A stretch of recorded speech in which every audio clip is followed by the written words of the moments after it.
Hey guys, how's it going? Love ya, Caleb here. Hope you're doing well. And I just did a reaction into one of these guys' videos, and it was about 7 things that America does well. And I saw this video, and in the thumbnail is referring to something that encompasses my accent, or something, I guess, that in the way that I say it. Just start out by it's saying it's bag. I say bag. Most people say bag, I believe. So anyway, caught my attention. Let's check it out. It's quite simple. I agreed to do the video. I did not agree to wear a t-shirt of George Washington holding a hot dog. It's tacky. Just go get my yellow mustard jumper. People love to see me in that. Hello, I'm Lawrence, and I'm on a quest to uncover all of the memos that Britain and America lost in the pond, and one of those memos pertains to accents. Specifically, the different accents that I've heard since moving to the United States. So you know how British people get up in arms He keeps looking off like there's somebody, like there's someone holding a gun to his head or something. when Americans think that Britain only has two accents, Cockney and YouTube sensation Lawrence Brown. Well, the longer that I live in America, and by now that's been 15 years, I've come to discover, much to my own chagrin, that us Brits have been making the same faux pas about the United States. Oh, and if you're not subscribed to this channel, do that now.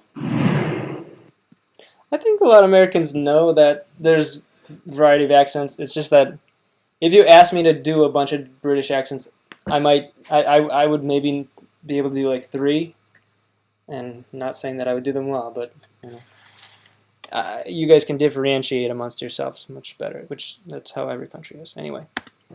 For the longest time, I was under the misapprehension that the only accents that existed in this country were Harrison Ford, Robert De Niro, and Dolly Parton. But experience... What? Okay. ...has taught me otherwise. Is that really the line? I've worked with people from all over the Midwest, and... Nice. That's where I'm from. I've been to various parts of America, and in doing so, I've heard some wild inflections, delightful... Why is he running with his arms like down like that? ...pronunciations, and also eaten a lot Oh, that's better. of food, but that's beside the point. And so today I thought it would be a good idea to make a video that will get me cancelled by half of the country, in which I list my Let's go! 5 favourite regional accents in the United States. Can we say 5 of my favourite regional accents? So if your accent didn't make the list, it's either because there are just too many great accents in the US, or because it is genuinely rubbish. And so, as my cat digs his claws into my stomach, here are some That looks like my kitty. of the best American accents that I've heard since moving to the United States. The best accents, did he say? Did he say the best accents? Digs his claws into my stomach. Here are some of the best American accents that I've heard since moving to the United States. I would not say upper Midwest accent is a good accent. I would greatly disagree. And I'm from basically that region, so. But if he likes it, hey, wonderful, wonderful. I should have prefaced this video by saying that I am not a speech coach. I am by no means an Wait a minute. Where is this? I'm sorry for stopping the video. Trying to figure out where this. Is this Milwaukee?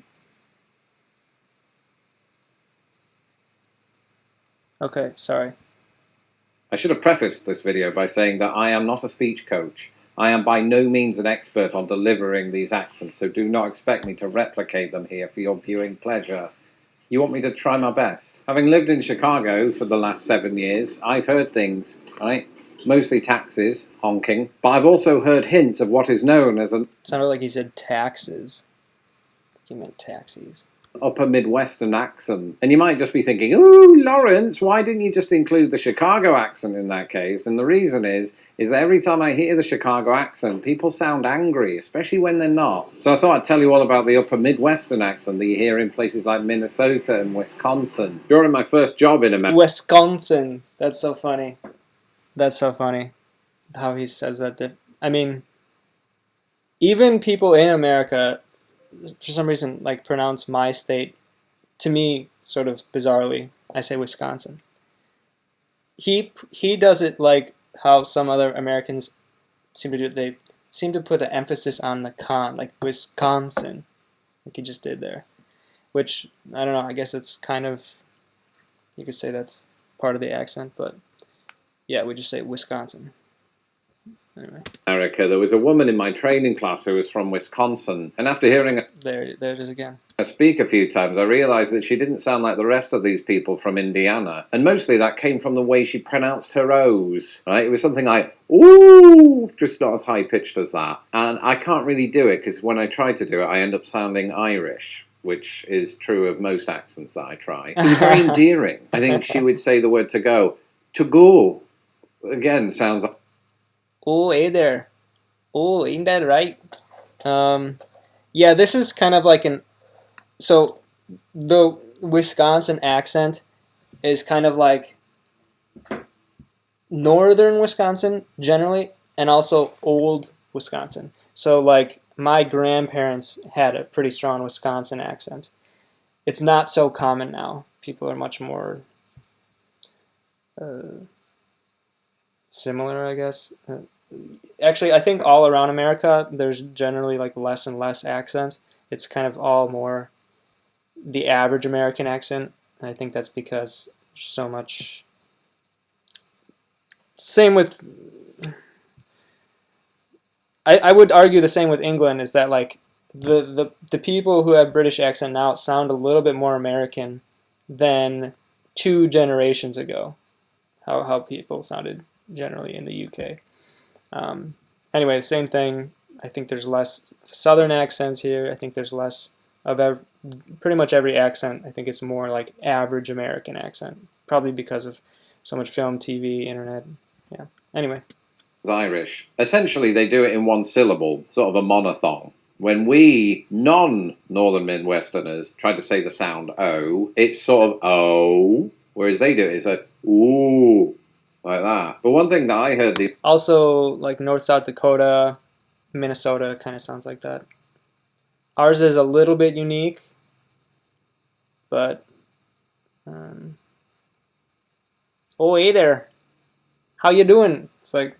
I think it's so ugly, but anyway. The other day is that Northern Midwesterners do this thing where they sort of close up their mouth, you know, no, that's, well, what is that? I don't know what accent that is. But they close up their mouth and that sort of helps to truncate some of those vowel sounds a little bit. As to why they sound Irish, I don't know, because I've heard that much of the way that people speak in the Northern Midwest is influenced by Scandinavians. Maybe some Irish people came in and they all had a big party, and at the end of it, that was the result. But my absolute favourite thing about Northern Midwestern English is the way they pronounce the word bag. Right? It's not bag, it's more like beg. Beg as... Yeah, I say beg. Than to beg for food. And to me, and this might just be a weird quirk of who I am, I find that very attractive. I'm happily married, but if I was single and I went on one of those dating sites and a woman in her profile said, by the way, I'm really into English guys and I pronounce it beg, then we would definitely be going to a date. If she pronounced it beg... This guy's hilarious. This is... I hope it would be nice to meet this guy. He doesn't live too far from me. He's a real fun guy. Nice. As some of them do, then we're getting married, and I would subject myself to a lifetime of talking about bags. So maybe this wouldn't be such a great idea. He's crazy. Back in 2004, I got a chance to visit Boston for the first and so far only time, and while I was there, I was hanging out with friends and also friends of friends, and they just all happened to be... Remember what I just said about like not so strong accent? I do believe that's true. I believe, not as much accent. I believe there's less and less like accent. However, you can still sound like, to me in my head, like when I hear people from Boston, I can really tell they have a distinct thing to it still. Again, I think probably not as strong as it used to be, but still quite strong.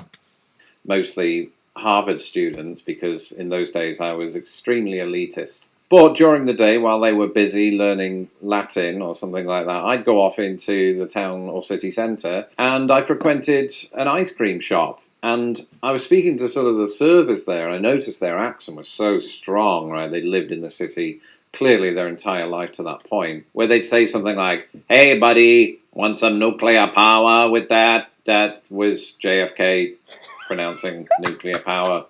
60 years ago, but you still heard a Bostonian accent. But at the same time, I don't want to just draw on the stereotypical words that people use when they do a Boston accent, like park or car or yard. So instead, I've got far, dark, and hard. It's kind of hard to run far in the car. I've got the wrong word, but you get the general picture. The beauty of that kind of old world Bostonian English is that it doesn't adhere to the same rhotic pattern that a lot of American English does, where you pronounce that final R. And so it almost has this feeling of being a marriage between British and American English. I was just going to say that.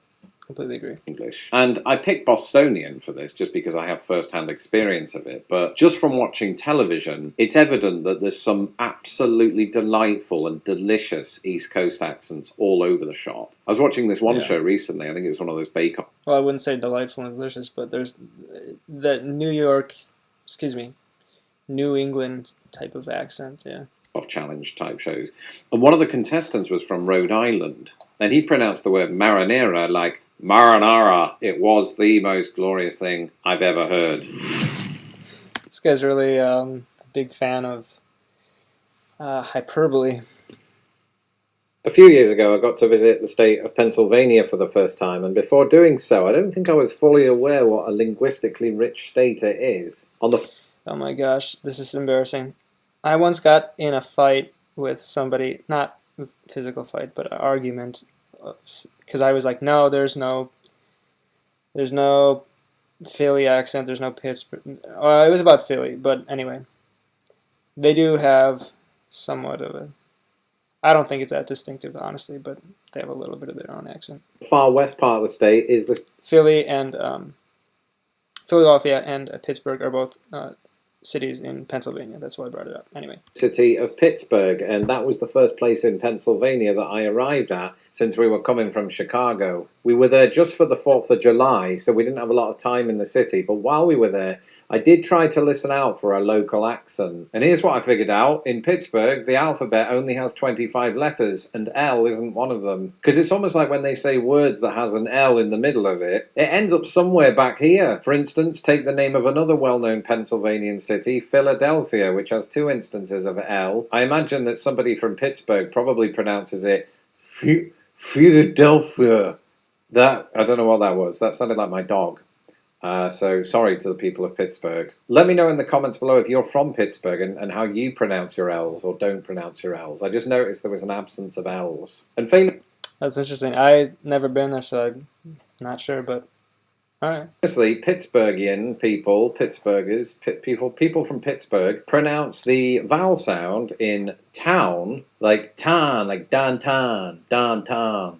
Downtown. It's almost Cockney. It's definitely different. It's very unique, I think, to Pittsburgh. I even tried to get one of the waitresses who served us at a restaurant to say it without asking, because I imagine that they get that a lot from tourists. And so I just sort of tried to tease it out of her by saying, where exactly are the 4th of July fireworks taking place tonight? And frustratingly, although rightly, her answer was, by the rivers. So I never got to hear her say, downtown. Downtown. Which one is it? I need to watch a YouTube video on this. Oh, here we go. A few days after leaving Pittsburgh, we ended up in the previously mentioned Philadelphia. And to my ears, it was pretty wild how one state could have 2 completely different variations on the English language. Because the first thing that I'd say upon hearing a Philly accent, of which locals say there are many Philly accents, it sort of sounded to my British ears like a New York accent, but I think there was some subtle differences in there. You know, on this channel, I've often talked about how that's basically why I thought that they didn't have their own, because to me it just sounded like a stereotypical kind of like New England accent, New Yorkish accent, but they do have a little bit of, I couldn't tell you what it is exactly because I don't even remember, but does sound a little bit different. I'm in a restaurant in most places in the United States and I order a water, the server's eyes usually meet mine with a look of utter confusion before they realize that what I'm ordering is what they pronounce as water. Philadelphia does it a little bit differently to that. They pronounce it something like wooder. Wooder the woodpecker. No, that's his Woody. I mean, there's almost a joke in it that a Philadelphian, a British person, and other American people walk into a bar and order water. And in that same joke, you might have a person from each party who asks, in my case, from Britain, Have you eaten yet? Or as some people might say in Indiana, where I used to live, have you ate? In Philadelphia, it's more like, gee. It almost sounds like they're suppressing a hiccup. And also among Philadelphians, correct me if I'm wrong, the vowel sound in the word on is more like on. So describe YouTube sensation Lawrence Brown. Oh, that guy, he walks on water. Walks on water. I don't actually. This is just the perception that people have developed, mostly because of propaganda and lies, and a healthy grain of truth. All right. And finally, West Virginia. And if you're new to this channel, you're probably thinking, what does a city dweller know about life in the mountains? Well, I am a bona fide mountain man, I'll have you know. I mean, this is still my house in Illinois, but what I said is true. Because in addition to all of the world-renowned hiking that I am renowned for throughout the world, I'm married to an American who has familial ties to West Virginia. And that means that we spent countless... It's like the poorest part of state, I think, in America, or one of them. Labor Day weekends up in the mountains with said family members. And it's great because one tradition that we have is to play bluegrass music. And it was so contagious that at one point even I got up and played guitar and even sang. The footage has since been confiscated by the CIA, so you won't get to see that. But when we're not singing and when I'm not stuffing my face full of... That's amazing that that family plays bluegrass music together. It's just like a lot of cultural niche things like that are just aren't so common anymore from what I've found. So that's nice. Chicken dippers. We are in conversation. I say we, I can't get a word in edgeways. But for the purposes of my channel, that's good because it means that I just get to listen to them. It sounded like he said edgeways. We say edgewise.